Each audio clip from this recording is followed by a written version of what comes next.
அஸ்ஸலாமு அலைக்கும். நபி ஸல்லல்லாஹு அலைஹி வஸல்லம் அவர்கள் கூறுகிறார்கள், அபூதாவுதினுடைய ஹதீஸ் இது, மன் சலக தரீகன் யத்லுபு ஃபீஹி இல்மன், எவர் ஒருவர் கல்வியை தேடி ஒரு பாதையை மேற்கொள்கிறாரோ, சலக்கல்லாஹு பிஹி தரீகம் மின் துருக்கில் ஜன்னா, சுவனத்தினுடைய பாதைகளில் இருந்து ஒரு பாதையை அல்லாஹ் அவருக்கு தேர்ந்தெடுத்து கொடுக்கிறான், அவர்களை நடக்கச் செய்கிறான் என்பதாக நபி ஸல்லல்லாஹு அலைஹி வஸல்லம் சொல்றாங்க. மேலும் அதே ஹதீஸினுடைய தொடர்ச்சியில வருது, வஇன்னல் மலாயிக்கத லதலஉ அஜ்னிஹதஹா ரிதன் லிதாலிபில் இல்ம், மேலும் இந்த கல்வியை தேடி செல்லக்கூடிய மாணவர் இருக்கிறாரே, இவருடைய பாதுகாப்பிற்காக மலக்குமார்கள் அவர்களுடைய இறக்கைகளை விரித்து தருகிறார்கள்.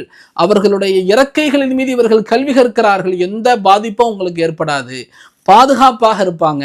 அவர்களுடைய ஒழுக்கத்துல எந்த பிரச்சனையும் வராது. அவர்களுடைய வாலிப காலம், குறிப்பாக 15 to 21 வயது, இந்த வயதில் அவர் பாதை தவறிவிட மாட்டார், மலக்குமார்களுடைய பாதுகாப்பில் அவர் இருக்கிறார் என்பதாக ஸல்லல்லாஹு அலைஹி வஸல்லம் சொல்றாங்க. பிள்ளைகள் வழி தவறுவதுங்கிறது இந்த வயசுல தான், 15 முதல் ஒரு 21 வயசு.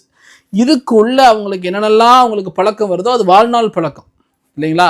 அப்ப அந்த காலத்துல அவங்க மதரசாவில் இருக்காங்க, அவங்க தீனுடைய கல்வியை கற்றுக்கொள்றாங்க, அவங்க குரானை ஹிஃப்து செய்றாங்க அப்படின்னு சொன்னா அது அவர்களுடைய வாழ்நாள் முழுக்க அந்த பழக்கங்கள், எந்த கெட்ட பழக்கங்களும், எந்த மது போன்ற பழக்கங்கள், பீடி சிகரெட் போன்ற பழக்கங்கள் எல்லாம் இல்லாத ஒரு மனிதராக அவர் வெளிவந்துடுறார்.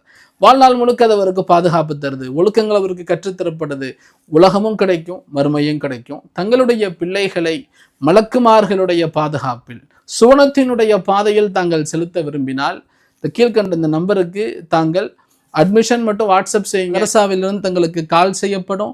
தங்களுடைய பிள்ளைகளை தாங்கள் மதரசாவில் சேர்த்து அவர்களை சிறந்த ஹாஃபிலாகவும் ஆலிமாகவும் ஆக்கலாம். அதற்கான இலகுவான சூழல் நம்ம மதரசாவில் இருக்கு. அஸ்ஸலாமு அலைக்கும் வரஹ்மத்துல்லாஹி வபரகாத்துஹு.